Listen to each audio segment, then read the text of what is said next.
135 run पर पूरी team ढेर और पाकिस्तान की टेस्ट क्रिकेट की पोल पूरी दुनिया के सामने खुल गई।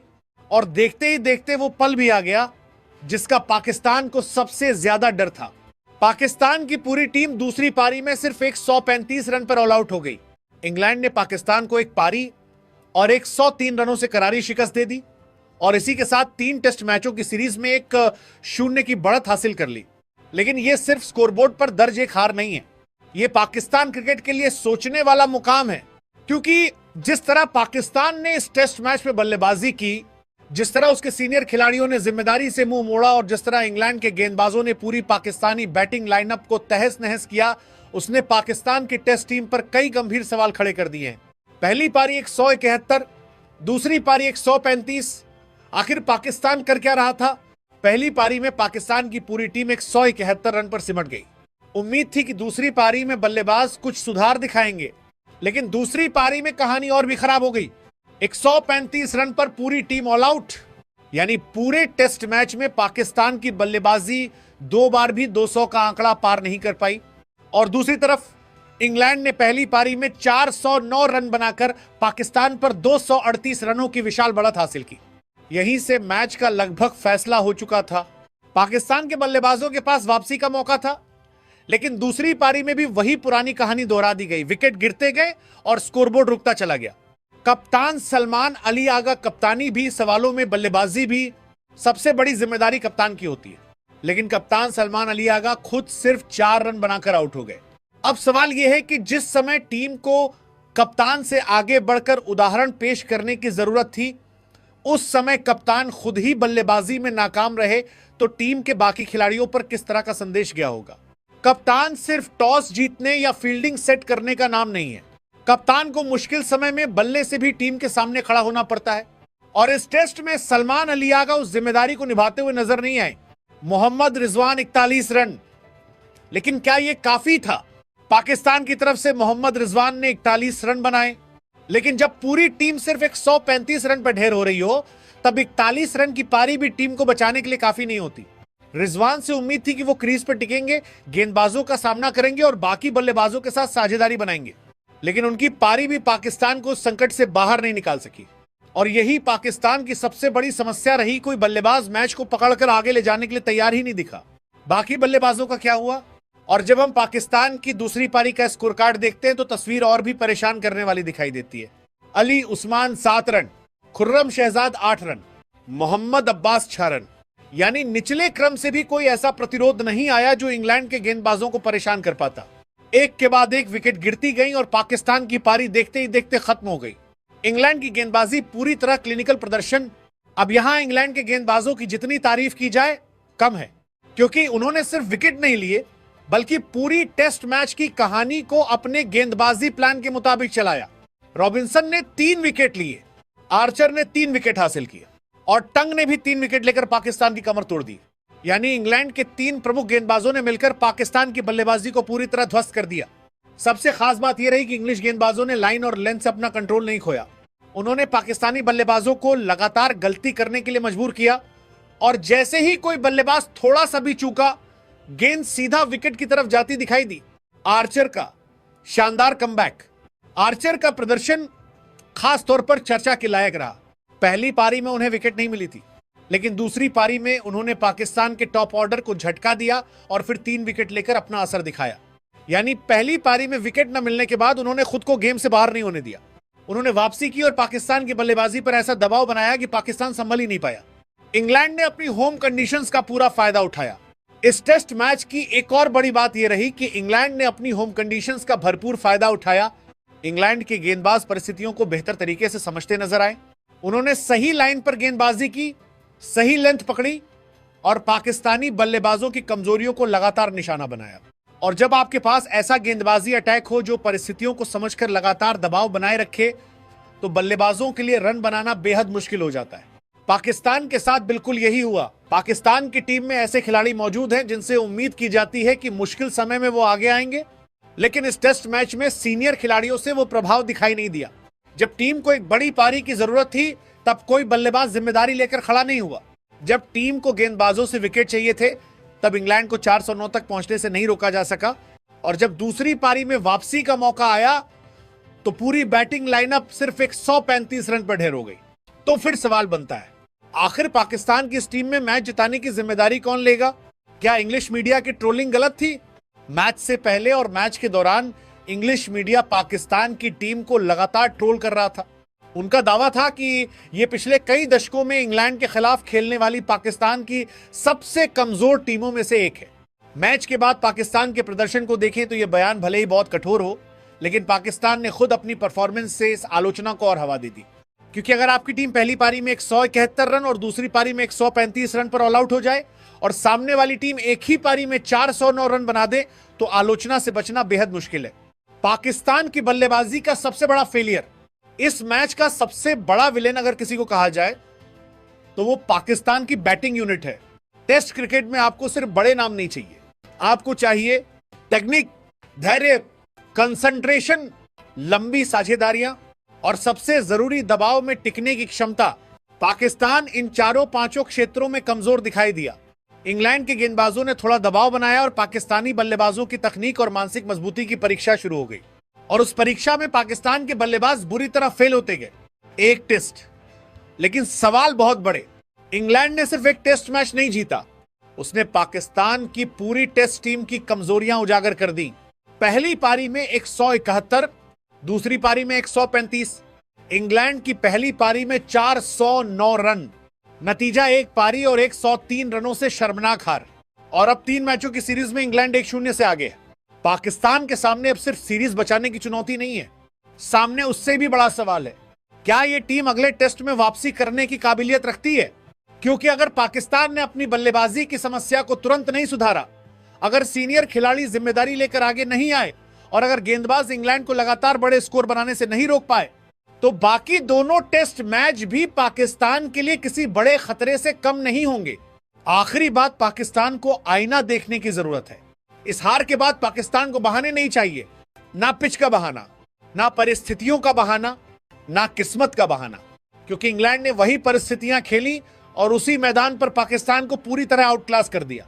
इंग्लैंड ने अपनी होम कंडीशंस का फायदा उठाया, गेंदबाजों ने शानदार अनुशासन दिखाया और बल्लेबाजों ने 409 रन बनाकर मैच की नींव रख दी। इसके जवाब में पाकिस्तान के बल्लेबाज 2 पारियों में भी 200 के आंकड़े तक नहीं पहुंच पाए। 171 फिर 135, यही 2 आंकड़े पाकिस्तान की पूरी कहानी बता देते हैं। अब पाकिस्तान के पास सिर्फ एक रास्ता है, अगले टेस्ट में प्रदर्शन बदलो, सोच बदलो और जिम्मेदारी लो, वरना इंग्लैंड की ये 1-0 की बढ़त सिर्फ सीरीज की शुरुआत साबित होगी। क्योंकि जिस तरह पहले टेस्ट में पाकिस्तान की बल्लेबाजी बिखरी है, अगर वही कहानी अगले टेस्ट में भी दोहराई गई तो फिर इंग्लैंड के लिए सीरीज जीतना मुश्किल नहीं, बहुत आसान हो जाएगा। और शायद यही इस पूरे टेस्ट मैच का सबसे बड़ा सबक है।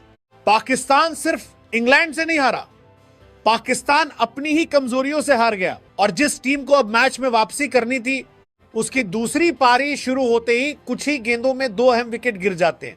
सवाल यह है कि पाकिस्तान आखिर कहां खड़ा है? क्या यह सिर्फ एक खराब मैच है या फिर पाकिस्तान क्रिकेट के अंदर मौजूद एक बड़ी कमजोरी का आईना? तीसरे दिन का खेल पाकिस्तान के लिए सिर्फ स्कोरबोर्ड पर खराब प्रदर्शन नहीं था, बल्कि इसने टीम की बैटिंग, बॉलिंग और दबाव में खेलने की क्षमता, तीनों की कमियां खुलकर सामने ला दी। 1, इंग्लैंड के 409 रन पाकिस्तान को पहला बड़ा झटका। जब इंग्लैंड 409 रन बनाकर ऑल आउट हुई तो पाकिस्तान के सामने 238 रनों की भारी बढ़त थी। यह कोई मामूली बढ़त नहीं थी, खासकर उस पाकिस्तानी टीम के लिए जिसने पहली पारी में खुद बड़ा स्कोर खड़ा नहीं किया था। अब पाकिस्तान को दूसरी पारी में सिर्फ रन नहीं बनाने थे, बल्कि पहले इंग्लैंड की बढ़त खत्म करनी थी और उसके बाद इतना बड़ा स्कोर बनाना था कि इंग्लैंड को दोबारा बल्लेबाजी के लिए मजबूर किया जा सके। लेकिन पहली पारी की बल्लेबाजी देखने के बाद यह वापसी बेहद मुश्किल दिखाई दे रही थी। 238 रनों की बढ़त पाकिस्तान के लिए पहाड़ बन गई। 238 रन की लीड का मतलब साफ था, पाकिस्तान के ऊपर अब पूरा दबाव था। अगर मैच में वापसी करनी थी तो बल्लेबाजों को लंबी पारियां खेलनी थी, साझेदारियां बनानी थी और इंग्लैंड के गेंदबाजों को थकाना था। लेकिन पाकिस्तान की बल्लेबाजी जिस तरह पहली पारी में बिखरी थी, उसके बाद दूसरी पारी में बड़ी वापसी की उम्मीद करना भी मुश्किल लग रहा था। इंग्लैंड ने यहां सिर्फ बढ़त हासिल नहीं की, बल्कि मैच का कंट्रोल अपने हाथों में ले लिया। 3, इंग्लिश मीडिया की ट्रोलिंग क्या वाकई ये पाकिस्तान की सबसे कमजोर टीम है? इसी बीच इंग्लिश मीडिया की तरफ से पाकिस्तान टीम पर जमकर निशाना साधा जा रहा है। इंग्लिश मीडिया का दावा है कि पिछले 50 सालों में इंग्लैंड के खिलाफ खेलने वाली यह पाकिस्तान की सबसे कमजोर टीमों में से एक है। बेशक ये एक बहुत बड़ा और कड़ा बयान है, लेकिन अगर सिर्फ इस मैच की परफॉर्मेंस को देखें तो यह सवाल जरूर उठता है कि आखिर पाकिस्तान के पास ऐसा कौन सा डिपार्टमेंट है जो इंग्लैंड को दबाव में डाल सकता है।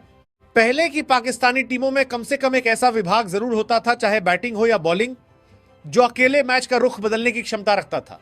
लेकिन इस टीम की सबसे बड़ी परेशानी यही दिखाई दे रही है कि ना बैटिंग लगातार रन बना रही है और ना ही बॉलिंग इंग्लैंड पर वैसा दबाव बना पा रही है। 4 दूसरी पारी शुरू हुई, लेकिन वापसी की उम्मीद फिर टूट गई। अब पाकिस्तान की दूसरी पारी शुरू होती है। सारी निगाहें ओपनिंग जोड़ी इमाम उल हक और अजान ओवैस पर थी। पाकिस्तान को यहां एक मजबूत शुरुआत की जरूरत थी। कम से कम शुरुआती विकेट बचाने थे, इंग्लैंड की 238 रनों की बढ़त को खत्म करने की नींव रखनी थी और धीरे धीरे मैच में वापसी करनी थी। लेकिन हुआ बिल्कुल उल्टा। अजान ओवैस ने 14 गेंदों का सामना किया और सिर्फ 9 रन बनाकर आउट हो गए। इसके बाद इमाम उल हक आए और हालात को संभालने की उम्मीद थी, लेकिन इमाम भी सिर्फ 5 गेंदों का सामना करके बिना खाता खोले पवेलियन लौट गए। यानी जिस वक्त पाकिस्तान को सबसे ज्यादा स्थिरता चाहिए थी, उसी वक्त उसकी ओपनिंग जोड़ी ने टीम को और बड़े संकट में डाल दिया। 5 सबसे दिलचस्प बात, आर्चर ने ही दोनों विकेट निकाल दिए और यहां कहानी का एक और दिलचस्प पहलू सामने आता है। इंग्लैंड के आर्चर ने पाकिस्तान की दूसरी पारी की दोनों शुरुआती विकेट हासिल की। सबसे खास बात यह है कि पहली पारी में आर्चर को कोई विकेट नहीं मिली थी, लेकिन दूसरी पारी में उन्होंने वापसी की और पाकिस्तान की ओपनिंग जोड़ी को ही पवेलियन भेज दिया। यानी जिस गेंदबाज के खिलाफ पाकिस्तान को ज्यादा सावधानी और बेहतर प्लानिंग के साथ बल्लेबाजी करनी थी, उसी ने शुरुआत में ही पाकिस्तान की बल्लेबाजी की नींव हिला दी। अब सवाल था, क्या कोई बल्लेबाज इस लड़खड़ाती हुई पारी को संभाल पाएगा? सारी निगाहें अब पहली पारी के टॉप स्कोरर अब्दुल्ला शफीक और शान मसूद पर टिक गई थी। यही वो जोड़ी थी जिससे पाकिस्तान को उम्मीद थी कि ये पारी को संभालेगी, इंग्लैंड के 238 रनों की बढ़त को कम करेगी और कम से कम मैच को कुछ देर के लिए इंग्लैंड की पकड़ से बाहर ले जाएगी। लेकिन कहानी एक बार फिर पाकिस्तान के खिलाफ जाती दिखाई दी। अब्दुल्ला शफीक सबसे बड़ी उम्मीद, लेकिन फिर निराशा। अब्दुल्ला शफीक पहली पारी में पाकिस्तान के टॉप स्कोरर रहे थे, इसलिए दूसरी पारी में उनसे सबसे ज्यादा उम्मीद की जा रही थी, क्योंकि अगर पाकिस्तान को इस मैच में वापसी करनी थी तो उसे किसी ऐसे बल्लेबाज की जरूरत थी जो क्रीज पर टिके, गेंदों को पुराना करे और एक बड़ी पारी खेले। लेकिन अब्दुल्ला शफीक इस जिम्मेदारी को ज्यादा देर तक नहीं निभा सके।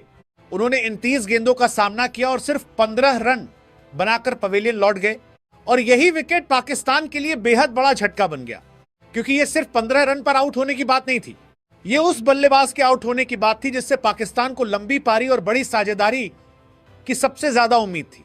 जैसे ही अब्दुल्ला शफीक आउट हुए, पाकिस्तान की स्थिति और गंभीर हो गई। पहले 2 ओपनर जा चुके थे, अब तीसरा बड़ा विकेट भी गिर चुका था। यानी पाकिस्तान की बल्लेबाजी की शुरुआती नींव ही पूरी तरह हिल चुकी थी। इंग्लैंड के पास पहले से 238 रनों की बड़ी बढ़त थी और अब पाकिस्तान लगातार विकेट खो रहा था।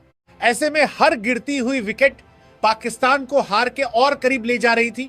शान मसूद दूसरी तरफ अकेले संघर्ष करते हुए, लेकिन इस पूरे संकट के बीच एक बल्लेबाज ऐसा था जो कोशिश करता हुआ दिखाई दिया, शान मसूद।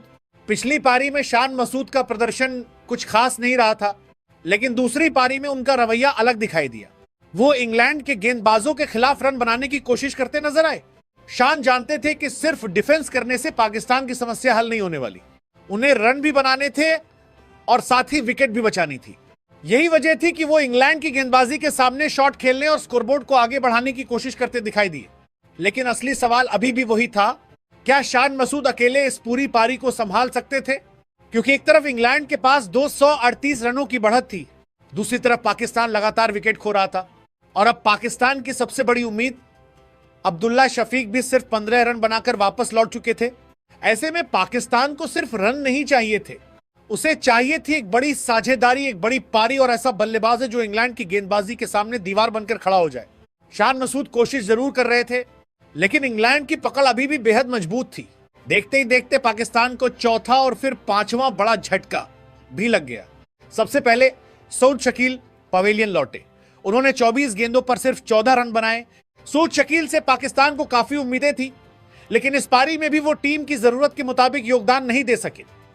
ऐसे समय में जब पाकिस्तान को टिककर बल्लेबाजी करने वाले खिलाड़ियों की जरूरत थी, सऊद शकील का जल्दी आउट होना पाकिस्तान के लिए एक और बड़ा झटका बन गया और अब पाकिस्तान की मुश्किल सिर्फ स्कोर की नहीं रह गई थी बल्कि लगातार गिरती हुई विकेटों की भी थी। इसके बाद शान मसूद भी ज्यादा देर तक संघर्ष नहीं कर सके। उन्होंने 56 गेंदों पर 29 रन बनाए और पवेलियन लौट गए। शान ने कोशिश जरूर की, उन्होंने इंग्लैंड की गेंदबाजी के खिलाफ रन बनाने का इरादा भी दिखाया, लेकिन वो उस कोशिश को एक बड़ी पारी में तब्दील नहीं कर पाए और जैसे ही शान मसूद का विकेट गिरा पाकिस्तान की आधी टीम पवेलियन लौट चुकी थी। यानी अब इंग्लैंड की 238 रनों की बढ़त के सामने पाकिस्तान पूरी तरह दबाव में आ चुका था। इंग्लैंड की जीत अब कितनी दूर, यहां से मैच की तस्वीर और ज्यादा साफ दिखाई देने लगी। इंग्लैंड ने पहली पारी में पाकिस्तान पर जो दबाव बनाया था वही दबाव दूसरी पारी में भी कायम रहा। पाकिस्तान के बल्लेबाज एक के बाद एक पवेलियन लौटते गए और इंग्लैंड के गेंदबाज लगातार पाकिस्तान की बल्लेबाजी पर शिकंजा कसते चले गए। ऐसा लगने लगा कि इंग्लैंड अब जीत से बस कुछ ही कदम दूर है, लेकिन यहां इंग्लिश गेंदबाजों की तारीफ करना भी जरूरी है। इंग्लैंड के गेंदबाजों का शानदार कंट्रोल। इंग्लैंड की गेंदबाजी की सबसे बड़ी खासियत रही लाइन और लेंथ पर जबरदस्त कंट्रोल। पहली पारी में जिस तरह इंग्लिश गेंदबाजों ने पाकिस्तानी बल्लेबाजों को खुलकर खेलने का मौका नहीं दिया था, दूसरी पारी में भी उन्होंने बिल्कुल वही रणनीति जारी रखी।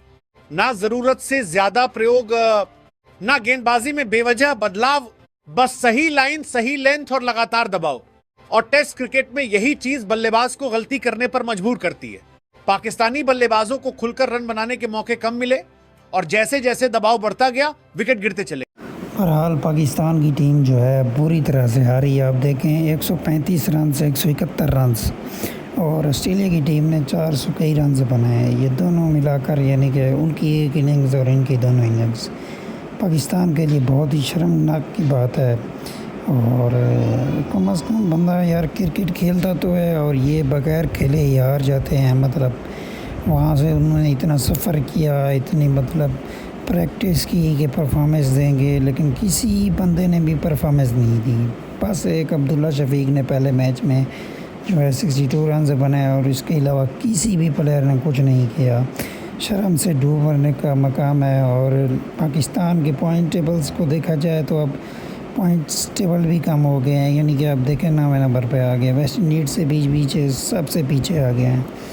तो ऐसे चलता रहा, मुझे नहीं लगता कि पाकिस्तान क्रिकेट टीम जो है चल पाएगी। ये उनके देखने वालों के लिए दुख की बात है। और बाकी आप लोगों का क्या ख्याल है इसके बारे में?